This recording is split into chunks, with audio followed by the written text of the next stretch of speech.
Hello. Mercury retrograde. Expect the unexpected. That's, I've been hearing that. And I've never really put too much thought into, the Mercury retrograde and horoscopes and astrology and stuff and all of that, you all. But I know there's bound to be something to it. Hello there, Apple Brooks. There's bound to be something to this because I think it is true. When certain things happen in astrology or whatever they call it, how can they predict certain changes of energy appearing and affecting you in that type of a way? How can they be so precise? Have you ever thought about that? I'm thinking about that today because when they say expect like a trouble with electronics, expect, great big, the unexpected, and they tell you how long it's going to last and when it will be moving out of whatever it moves out of, you all. It's true. It's so true. They're not lying. They are not lying when they say expect the unexpected, because has any of you had something very unexpected and not too nice happen? Have you?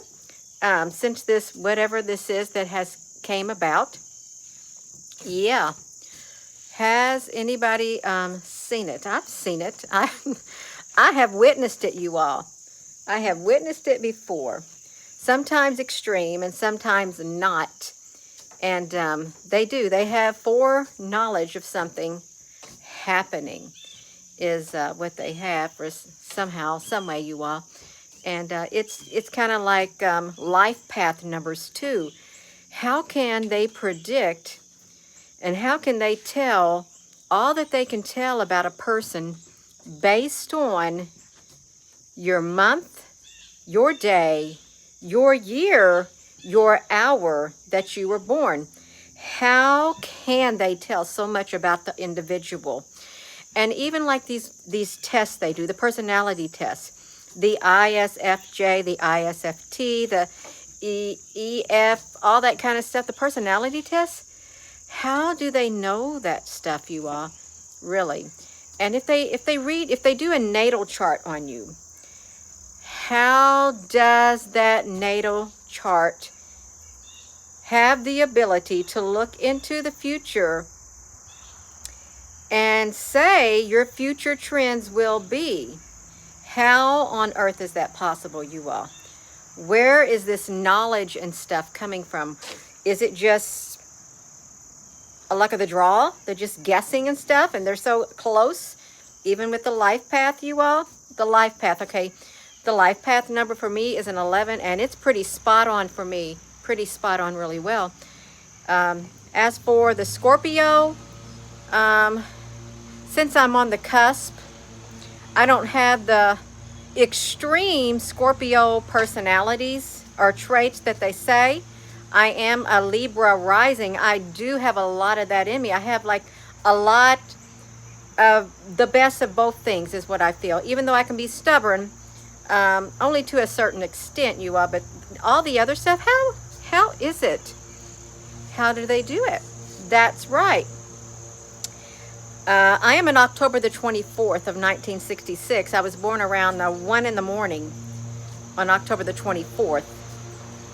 And so it was years and years and years ago, you all. I sent off, I admit it, I sent off for a astrology thing. You know that wheel thing? I don't even know what they call it, or a natal chart and stuff. And I can't read the symbols in it or nothing. I don't know what any of it means. They say your house of something. I don't know what's up with these houses and stuff. I don't. Because I'm not one who studies that. But there are people who do study that. And they can tell a lot about you based on charts like that. But on this one thing, it predicted some future thing. It said you will move to, quote, what they labeled it, like a new age type of thinking in your future trends. And I'm thinking, a new age type of thinking in my future trends? Well, some would consider stepping into this arena, thinking more about the spiritual realm. They label it like that. So that's pretty spot on. And another one, it says, whoa, ho, ho, ho, ho, slow down, big spender. That's me too. That's me, you all. That's me. I am that also. Not in a bad way, I'm not, but I'm thinking, how did they know these things, you all? And I thought, I might want to go back and look at that thing again. I really might, because I wonder what else it's saying that I literally am currently doing right now. But really, it did, the future trends it said of me, I am this far over on that scale, leaning in that direction without me even knowing that. Now, say if I never even got something like that, would my future from that time on went in the direction that it went? I think so. I really do think so.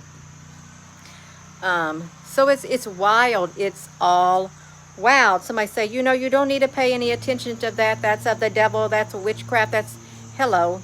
There's a lot of things that a person consider, all of that kind of stuff. I don't have a problem with it. I really don't. I don't have a problem with people who study it. I don't have a problem with the magi who, followed that star in the sky. That's kind of like astrology and stuff like that. There was a foretelling of the birth of Christ and stuff, and how they knew that a child would be born and stuff, and they went out and they killed the firstborn of every child and things like that, because it was prophesied and things. So that's way into the future, things like that. I just wonder how is all of that. A Scorpio age now would have Capricorn tendencies in a progress chart. Diane K, I don't even know what that would mean. I really don't know what that would be, what a progress chart would be. I don't even know what a Capricorn tendencies would be. I have grown spiritually, matured more on this 4-year journey than I really have by leaps and bounds in certain areas. I have. So have you all ever noticed that the life path number is more on par than even the just regular old zodiac things? But how do they predict all that they do, you all? That's what gets me. It's Mercury retrograde, and I don't know. I really don't know. My husband's cutting the rest of the grass. I cut around the house because when the grass gets cut, it's so loud, and I don't like him cutting near where I'm cutting. Now he's cutting over there where I already cut, and it's still loud, you all. Everything echoes. It's concerned about money and legacy. Well, legacy, perhaps. Yeah, maybe. Yeah, legacy. Money. Well, in the world that we live in, you've got to have money to spend. But if I had to choose between love and money, when it came right down to it, I'm going to choose love. I am. Right there. Because I don't want to live without love. I really don't, on the inside of me. Let's see this. They're actually demons. See, they live. Zodiac signs are actually demons. See, I've never heard of that before either. I've never heard a horse or a scorpion, a Libra, or any of those described as demons. I haven't.